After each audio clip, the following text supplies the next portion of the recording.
बंधुओं, एक कथा सुनाऊं? मैं सुनाता हूं कथा में।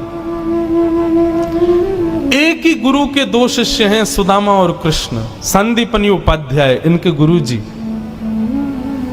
लेकिन एक शिष्य सोने की नगरी का राजा है, पूरे विश्व का अधिपति भगवान है, और एक शिष्य एक फूटी सी झोंपड़ी में रहता है। ऐसी गुरु कृपा होती है।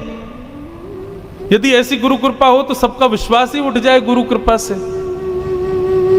परंतु नहीं, गुरु कृपा तो समान है। हमारे गुरुदेव सुनाते हैं, एक बार संदीपनी विद्यालय में जब कृष्ण सुदामा पढ़ते थे तब भृगु ऋषि पधारे, सबसे क्रोधी ऋषि, और आकर के गुरु मां से भिक्षा मांगी। माते भिक्षाम देहि, माता भिक्षा प्रदान करो।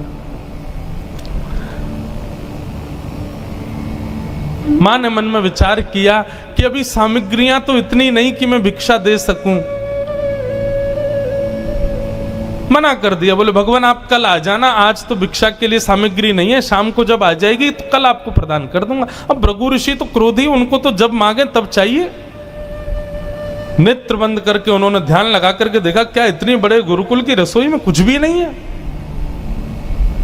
तभी उन्होंने पाया कि वन जाने वाले बालकों के लिए पोटली में मैया ने चने रख रखे हैं, कि जो बालक वन में जाएंगे, पुष्प तोड़ के लाएंगे, लकड़ी तोड़ के लाएंगे, वो चने खा लेंगे वन में जाएंगे तो। उनके लिए चने रखे थे।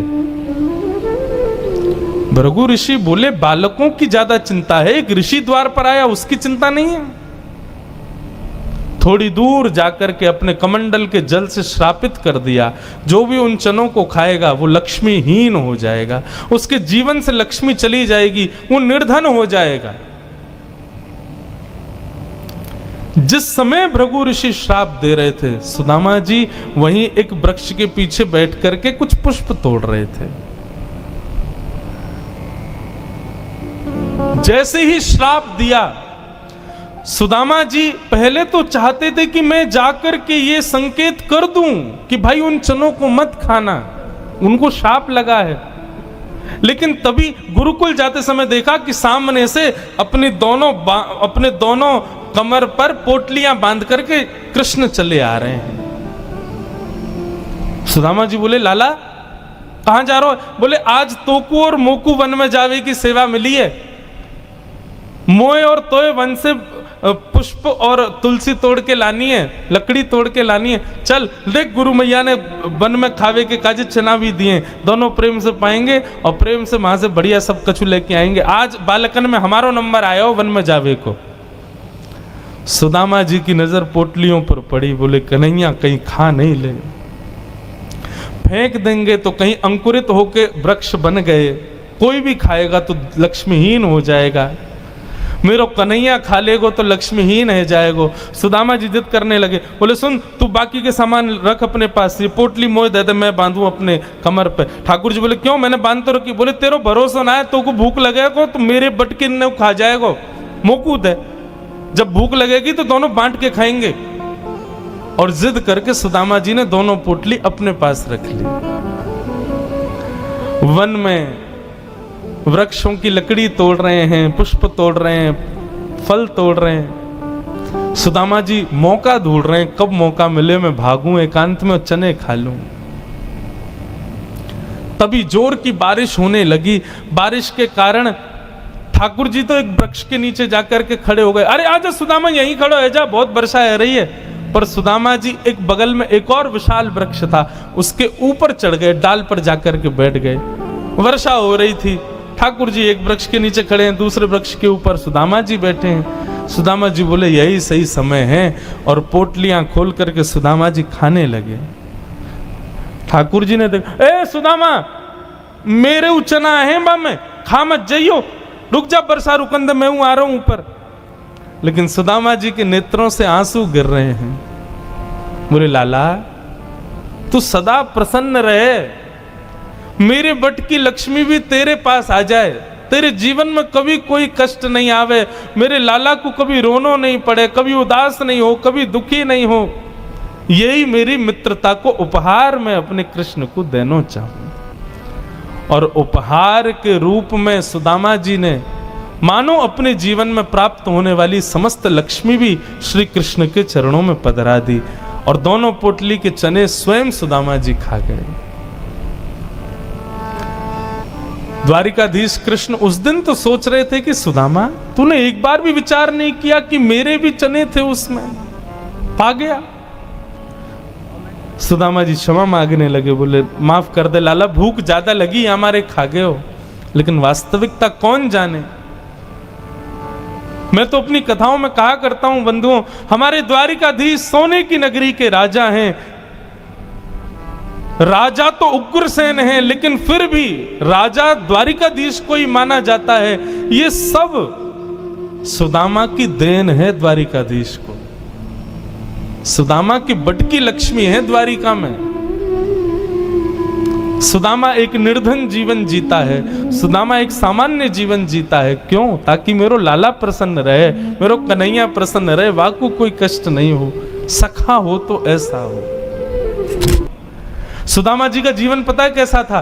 सुदामा जी के घर में आज यदि भोजन बन गया तो निश्चित है 2 दिन तक भोजन नहीं बनेगा। आज यदि एकादशी है तो सुदामा जी नाचते थे, देवी आज एकादशी, आज अन्न बनेगा नहीं। पत्नी कहती हमारी रोज ही होती है, आज इतने खुश क्यों हो रहे हो? कल दशमी को भी हम लोग व्रत में ही थे और कल द्वादशी पर पूरा विश्व एकादशी अन्न खा करके तोड़ेगा, हमारा कल भी व्रत ही रहने वाला है, तो इतना खुश क्यों हो रहे हो आज? सुदामा जी कहते मैं इसलिए खुश हो रहा हूं कि मैंने सुना है एकादशी के दिन जब कोई व्रत करता है तो ठाकुर जी उससे और प्रेम करते हैं। मैं और तू कितने भाग्यशाली, दुनिया के लोग महीने में 2 एकादशी करते हैं, मैं और तू तो 6-7 एकादशी करते हैं दिन में, महीने में। ठाकुर जी हमसे कितना प्रेम करते हैं। अपनी हर स्थिति को पॉजिटिव वे में सोचते हैं श्री सुदामा जी, उसमें कभी अपने आप को कोसते नहीं कि मेरे पास धन नहीं, अन्न नहीं, ये व्यवस्था नहीं, हर चीज में सोचते हैं ठाकुर जी की कृपा। सूरदास जी के पास नेत्र नहीं थे, दुनिया के लोग कोसते, बोले कि यार तुम 24 घंटे भगवान का नाम गाते हो और उस भगवान ने तुमको आंख भी नहीं दी। सूरदास जी इतना सुंदर तर्क देते, बोले अरे भले आदमी जरा बात तो सुन। बोले बताओ। बोले तुमको आंख दी है भगवान ने, इसका मतलब तुम कभी कल को गड्ढे में गिरे ना तो लोग तुमको ही कोसेंगे, अरे देख के नहीं चलता है। लेकिन मैं कभी गड्ढे में नहीं गिरता, क्यों? क्योंकि तुम तो अपनी जिम्मेवारी पर अपनी आंखों से देख के चलते हो।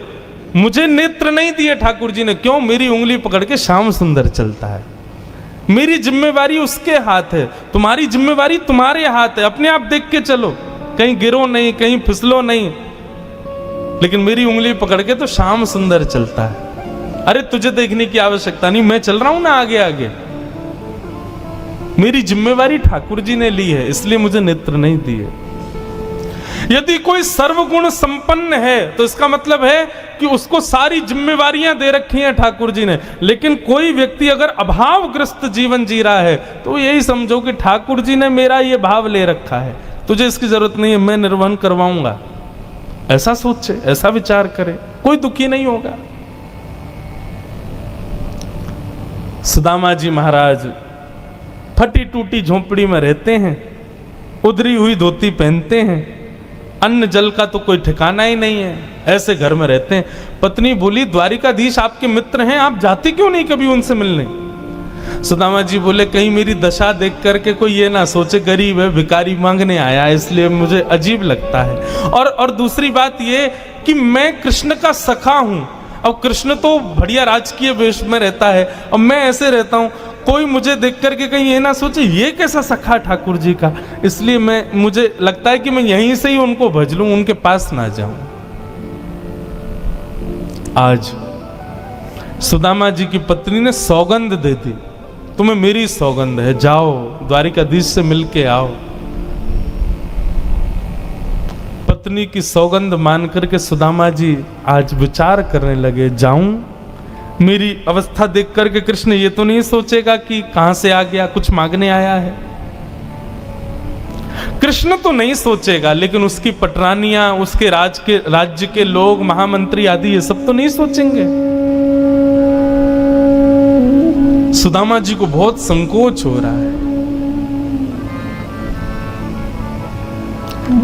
लेकिन पत्नी की सौगंध है तो निकल पड़े। पत्नी ने 4 घरों में जाकर के अलग अलग एक एक मुट्ठी चावल लिए जानबूझ के। क्यों? ताकि जब ये पोटली द्वारिकाधीश देखेंगे तो अलग अलग प्रकार के चावलों को देख के पहचान जाएंगे कि एक दाना भी सुदामा के घर का नहीं है। थोड़ी तो कृपा करेंगे मेरे ऊपर। सुदामा जी पोटली दबाए निकल पड़े। सुदामा जी महाराज धीरे धीरे चल करके द्वारिका की ओर जा रहे हैं। एक गजल की 2 पंक्तियां हैं, मुझे बहुत प्रिय लगती हैं, सुदामा जी के लिए लगती हैं। रस्ते भर रो रो कर हमसे, रस्ते भर रो रो कर हमसे, पूछा पाँव के छालों ने, बसती कितनी दूर बसाली, बसती कितनी दूर बसाली, दिल में रहने वालों ने, रस्ते भर रो रो कर हमसे, पूछा पाँव के छालों में, कौन हमारा दर्द सुनेगा इन जख्मी दीवारों पे, अपना अपना नाम लिखाए बस्ती में रहने वालों ने, रस्ते पर। चलते चलते महीनों बीत गए सुदामा जी को। तभी एक व्यक्ति से बोले, भैया द्वारिका नगरी कितनी दूर रह गई है अभी यहाँ से? व्यक्ति हंस करके बोला, भगवान आप गलत आ गए हो। बोले गलत? कितनी दूर आ गए? बोले अभी आप कम से कम 50 कोस और पीछे जाओ, वहां से एक रास्ता मुड़ेगा, वो द्वारिका को जाता है, आप तो कहीं और पहुंच जाओगे अभी। सुदामा जी महाराज बोले, भले पधारे भैया द्वारिकाधीश। चलते चलते चलते मैं तो वैसे ही आधो और आधो रह जाऊंगा, मुझे तो लगे मेरे प्राण ही निकल जाएंगे, मैं द्वारिका पहुंच ही ना पाऊंगा। अब लाला तू वैसे तो हमारे हृदय में बैठो है, चल के तो हम पता ना कब पहुंचेंगे, लेकिन लाला तेरी अगर इच्छा हो तो तू ही बुला ले अब मुँह को। और ऐसा कह के सुदामा जी वहीं एक वृक्ष के नीचे लेट गए। जैसे ही लेटे थोड़ी बहुत देर में ही उनको थोड़ी ध्वनि सुनाई देने लगी। नेत्र खोल करके देखा, सोने की नगरी है, चारों ओर जय श्री कृष्ण जय श्री कृष्ण जय श्री कृष्ण नाम की ध्वनि आ रही है। सुदामा जी महाराज थोड़े प्रसन्न हो गए, बोले भैया ये कौन सी नगरी है? किसी व्यक्ति से पूछा ये कौन सी नगरी है? बोले भगवान ये द्वारिकापुरी, मेरे कृष्ण मित्र की नगरी द्वारिका। बोले हाँ ये द्वारिकाधीश की नगरी द्वारिका है।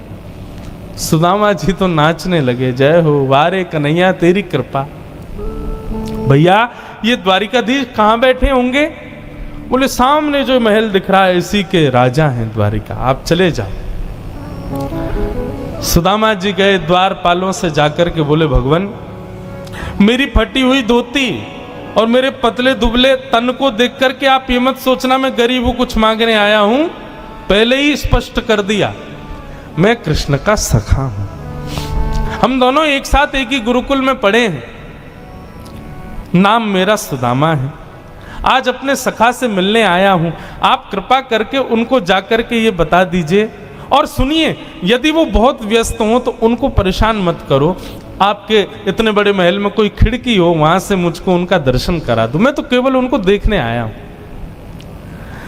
द्वारपालों ने बंधुओं ससम्मान सुदामा जी को बिठाया। कई लोग कहते हैं द्वारपालों ने धक्के दे दिए, सुदामा जी भगा दिए। बोले